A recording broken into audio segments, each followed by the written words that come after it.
नमस्ते दोस्तों, बोलती बुक्स विद अंजलि चैनल पर आपका स्वागत है। इस वीडियो में पढ़ेंगे बाल महाभारत कथा भाग 4 अम्बा और भीष्म पर सारांश यानी समरी या इम्पोर्टेंट पॉइंट्स। अम्बा और भीष्म सत्यवती के पुत्र चित्रांगद गंधर्व के साथ युद्ध करते हुए मारे गए। उनके कोई पुत्र नहीं था, इसलिए छोटे भाई विचित्रवीर्य को राज्य मिला।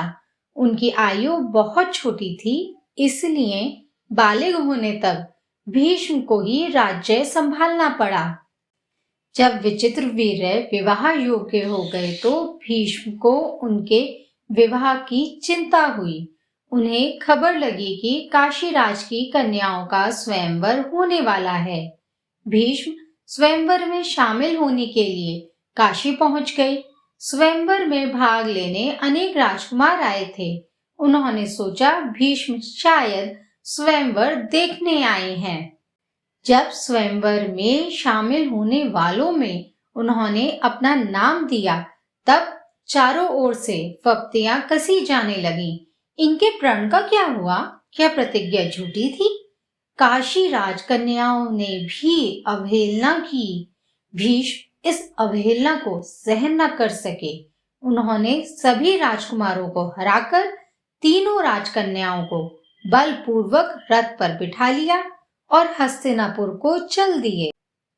सौक देश का राजकुमार शाल्व को काशीराज की बड़ी कन्या अम्बा मन ही मन अपना पति मान चुकी थी। शाल्व ने रथ रोकने के लिए भीष्म का पीछा किया। भीष्म ने उसके साथ युद्ध किया और हरा दिया। तीनों कन्याओं की विनती पर उसे जीवित छोड़ दिया। हस्तिनापुर में विचित्रवीर्य के विवाह के लिए जब कन्याओं को विवाह मंडप में ले जाने का समय आया, तब बड़ी पुत्री अम्बा ने एकांत में भीष्म से कहा कि वह राजकुमार शाल्व को अपना पति मान चुकी है। भीष्म ने उसकी दोनों बहनों का विवाह विचित्रवीर्य के साथ कर दिया। अम्बा को उचित सत्कार के साथ शाल्व के पास भेज दिया, लेकिन शाल्व ने उसे अपनाने से इनकार कर दिया। शाल्व ने कहा, भीष्म युद्ध में मुझे हराकर सबके सामने तुम्हें ले गया है, मैं तुमसे विवाह नहीं कर सकता। अम्बा ने भीष्म से कहा कि आप मुझे जीत के लाए हैं, इसलिए आप मेरे साथ ब्याह कर लें। भीष्म ने अपनी प्रतिज्ञा याद दिलाई और विवाह से मना कर दिया। भीष्म के कहने पर अम्बा फिर शाल्व के पास गई, लेकिन उसने विवाह करने से मना कर दिया। अपने अपमान के कारण अम्बा को भीष्म पर बहुत क्रोध आया। भीष्म से बदला लेने के लिए वह कई राजाओं के पास गई और उनसे भीष्म से युद्ध करके उसका वध करने के लिए कहा, लेकिन सभी राजा भीष्म के नाम से भी डरते थे। अम्बा परशुराम के पास गई, उन्हें सारी बात बताई और प्रार्थना की कि आप भीष्म से युद्ध करें और भीष्म को खत्म कर दें। परशुराम ने भीष्म के साथ युद्ध किया। कई दिन तक युद्ध होता रहा, फिर भी हार जीत का निश्चय ना हो सका। अंत में परशुराम ने हार मान ली और अम्बा से कहा, जो मेरे वश में था वह मैंने किया।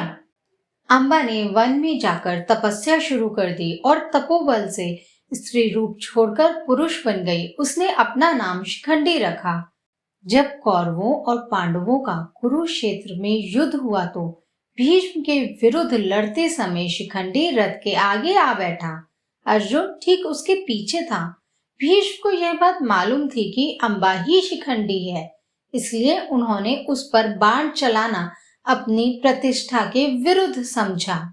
शिखंडी को आगे करके अर्जुन ने भीष्म पितामह पर हमला किया और विजय प्राप्त की। जब भीष्म आहत होकर पृथ्वी पर गिरे, तब जाकर अम्बा का क्रोध शांत हुआ। बाल महाभारत कथा भाग 4 का सारांश समाप्त होता है।